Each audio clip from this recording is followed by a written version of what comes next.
What is up, my people? Hold on, you're gonna see somebody else that you guys have seen in some of my recent episodes. For those of you that are watching. Yeah, buddy, what's up, everybody? Welcome back to another episode of Tyler Bryant's Houses. We are in Charlotte, North Carolina, invading the Better Path Homes operation. So, we just got here and I'm gonna quit being weird.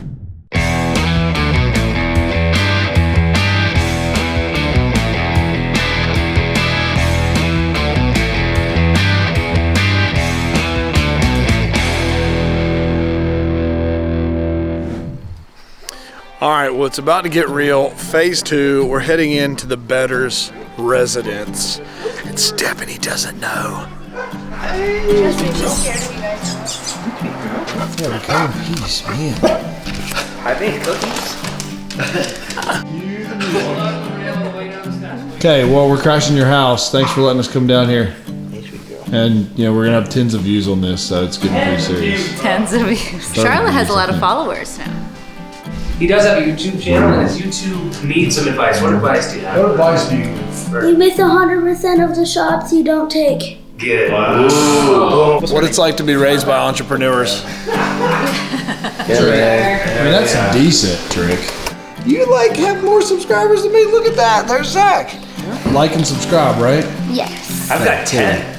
I don't get tens of views. I have 10 subscribers, baby. We are now in session. Okay, I want to hear that. Favorite plaque in the world, everybody, right here. Sometimes you win, sometimes you learn.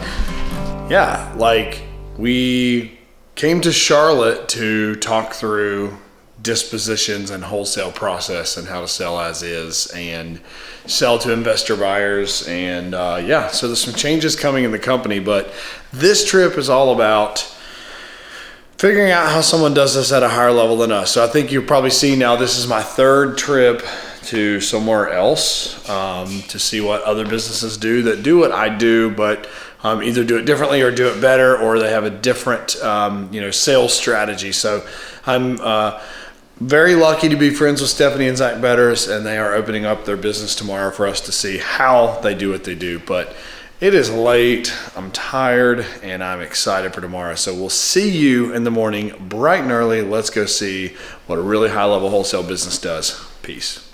Today is the big day. And Paul is on the phone.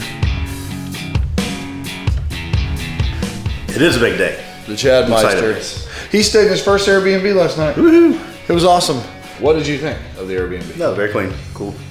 Yeah, see? So if you've never stayed in an Airbnb, do it. What was the place called they told us to go to? It was Cracked Eggs or something like that. Eggs Up Grill. Yes, that's it. How was the Airbnb stay for you? It was really good. I like your shirt. Yeah, this is a great shirt. You look more muscular today. Looks like one that Seriously. I have. Yeah. Or had. Starting route to Eggs Up Grill. Oh, did you get your Metamucil out of the fridge? At the stop sign, turn left onto Lake Drive. All right, so the excitement is overwhelming. And yes, we're early to their office and they are a little late. Super excited today though, because we're gonna get to learn how real big kids in real estate do what we should be doing. Oh, yeah. And this is what Paul usually does most days of the week. People kind of know him for that. Let's go. Starting 5 minutes late, but ladies and gentlemen, show you the real deal. Hey, what time is it, Zack? It's time for lunch. What time is it? It's 9:03. It's 9:03. But I did say that I would be 5 minutes late, right? You should never start a meeting late. But if you do, I always like to focus on over-communication. It's all about expectation. So when you expect the meeting to occur late, it's a little bit better, I think. Why do we always have to start on the hour? Who decided? I want to know. Put it in the comments. Who decided that a meeting had to start at 00:00? Gosh. What's wrong with 09:10? You're losing a cord, man. 09:10, I think, is a great time to start a meeting. Whoa! Ducks around here. Oh, man. Hey, I'm on video. I'm Tyler Bosshouse. It's nice to meet you. Nice to meet you. Hey. Nice to She meet you. wasn't ready for this, but I was videoing. We didn't know anyone was in here, so. It's all good. I've been in here since bright and early. Okay. Yeah, we were loitering in the parking lot. You know, I heard some people loitering out there, and I almost called the cops. What is that? Oh, you ready for this? The wings. Ready? This is 1, 2, 3 screens. Portable 3 screens. Are you gaming or like what's? No, we're about to crush real estate. That's what we're doing. I don't have 3 screens. That's pretty sweet. I like to keep it simple. I'm a little jealous. Yeah, honestly. yeah. I wish I could kick out the brand name. We could get you some, affiliate credits. Yeah. Also, I did say this video was sponsored by Sharper Business Solutions. They don't know it, but I like the shirt, and they're not paying me. So, Gary, if you see this, hit me up.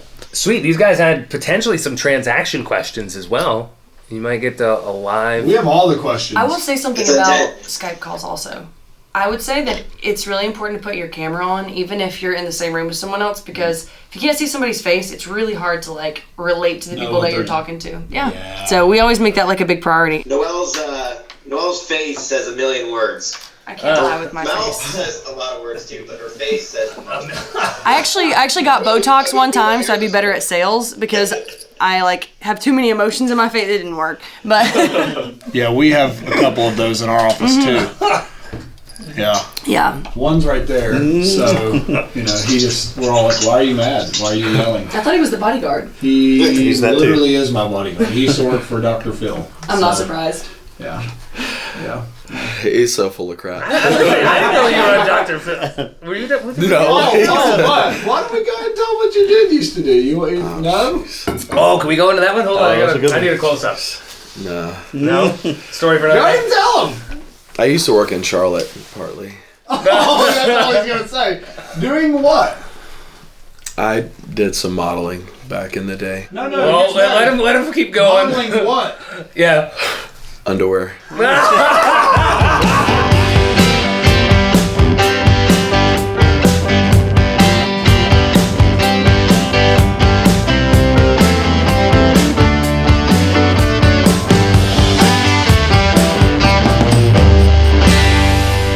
All right, Tyler Bosshouse's world. That was a whirlwind of information. So let's back up a little bit and talk about At the what light, turn right. did we come to Charlotte for? Well, Stay in the second lane from left. there is going to be some change in the business and some change in how we operate on our sales strategy and what we do. And so I've been very good friends with Stephanie and Zack Betters for a long time. I respect them immensely. They have a very high level business. Go past this lane. And Then at the next one. they have Dispo figured out. They have it dialed. They are a dispositions company that sells everything as is. At the light, And use the left lane to I merge wanted to see onto that. So we 485. came down to have our minds Forward blown pass on what that could look like, how it works, what other processes look like. And as much as I didn't think I would be surprised and I thought I would really just understand it, I was blown away. So now it's time for Paul and Chad and I to talk through what your guys' takeaways were and what you think are action items or whatever. But this is not going to be polished. You're just going to get to hear the nitty gritty. Let's go. I think the first thing is not trying to do too much in our own current market. Charleston will support some, if not a lot of these ideas. But I think a lot of what we learned today will absolutely apply to the Columbus market. We just have to be aware that Charleston's different. And that's not a bad thing. It's just different. Yeah. Well, a lot of my focus and questions and some of the stuff that I've gleaned was the strategy of entering the Columbus market, how to really bolster your wholesale buyers list and actually create one from scratch.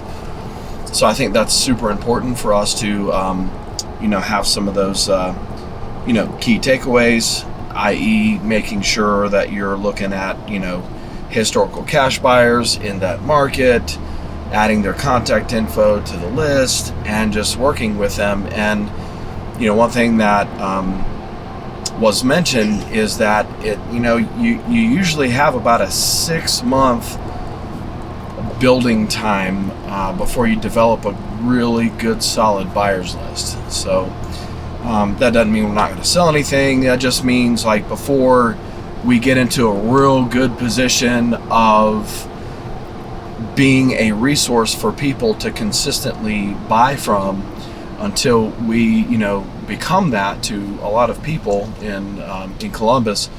It's just going to take a lot of relational development there. So I think they have it dialed in really, really well, and it's all about the personal relationships and providing value to the people you're wanting to sell the houses to. A vast majority of real estate investors and wholesalers and people that sell as is are not putting near the weight towards what the value of the relationship of the buyer is in their mind, toward as opposed to what they place the value of the deal and the value of the spread and where they can get the highest and best sale. I also I was really challenged to know that they don't sell the vast majority of their deals to flippers. Right. So the market is so hot that they sell, it seems the vast majority of their deals sell to people that buy on cash flow, and they're buying based on depreciation and buying based on just getting in at a price point where the market's appreciating faster than they can jump on the boat. And so they're buying at top market value. Obviously, as is, oftentimes no home inspection, no appraisal, no nothing. And that was really eye-opening. And did you take away that the two main sources of those are private investors and hedge fund investors? Yeah, I think a lot of this is not going to work in Charleston. So I mean, you said it, and I'm glad you guys saw that and felt it. But I'm concerned. My concern immediately is that what we could do in Charleston, what we will do in Charleston to make wholesale deals move, will be so vastly different than what we do in Columbus that we may find it a waste of time. Mm-hmm. So that is a cause for concern to me of, if you don't watch, the systems you'll build, the systems we'll build and try to bolster and solidify are going to be like one system for Columbus and one system for Charleston. Yeah. And how well will we implement and deploy two different systems? Yeah. And I mean, the mechanics of what she showed today, obviously we won't change a lot on how you send a deal out, let's say. How you send out a deal may be the same, but who's buying it, right, how they buy, what you have to do to babysit, the aggressiveness, that's where I think it's going to be very different. I suspect that Columbus will be a lot more short and sweet, especially on the buy side, working with hedge funds. But I think you're still going to have to work with Charleston more, just because of the nature of the folks we work with. Yep. Even as a wholesale buyer, it still is a heavy relationship and a lot of talk and let's meet there one more time. I got a question. Right. That is not going to go away.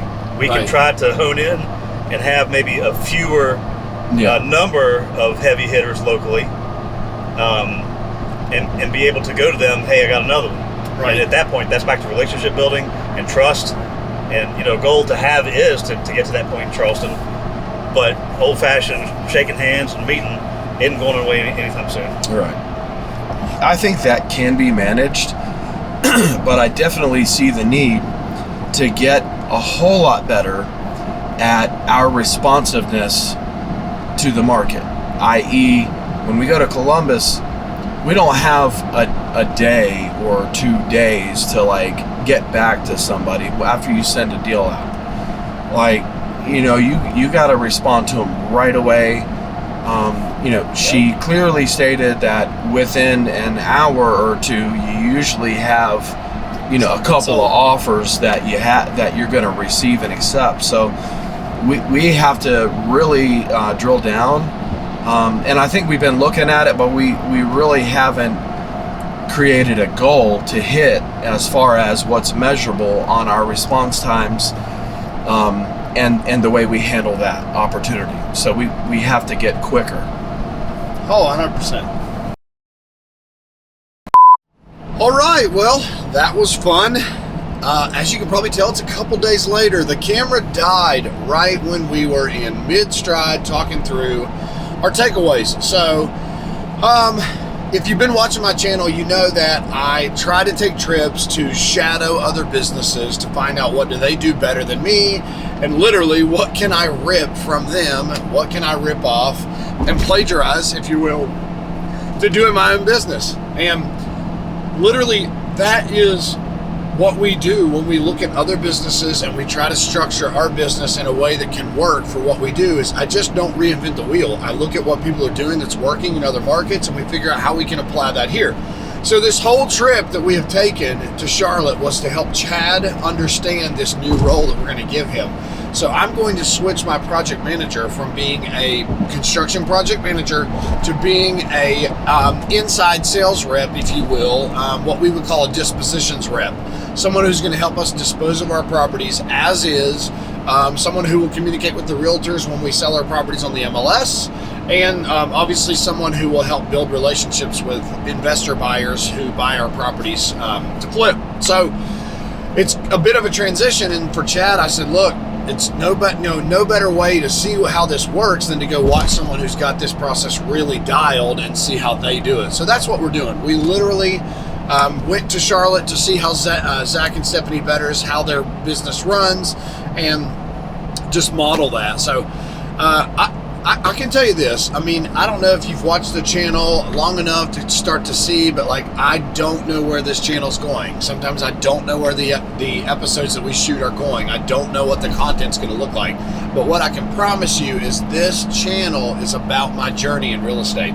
So it's about the wins and the losses, and it's about the journey and the try, fail, adjust process. And so I haven't wanted to become that person that's like, I'm going to sell you on, this tip and trick, and I'm going to sell you a course and teach you why I'm the best at this, and then charge you guys some membership fee to be part of some inner circle or something. Like, I'm not interested in that right now. Right now, I am in a journey in my own real estate business.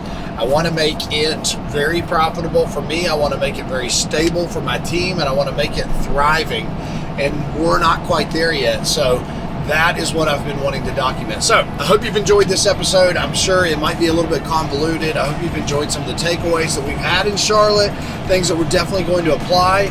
But as I have said, we're going to be in Columbus, and this stuff is going to directly relate to what we do in Columbus. We are starting May 1st. So not sure when you're going to be watching this video, but we are going to be live to jive in Columbus May 1.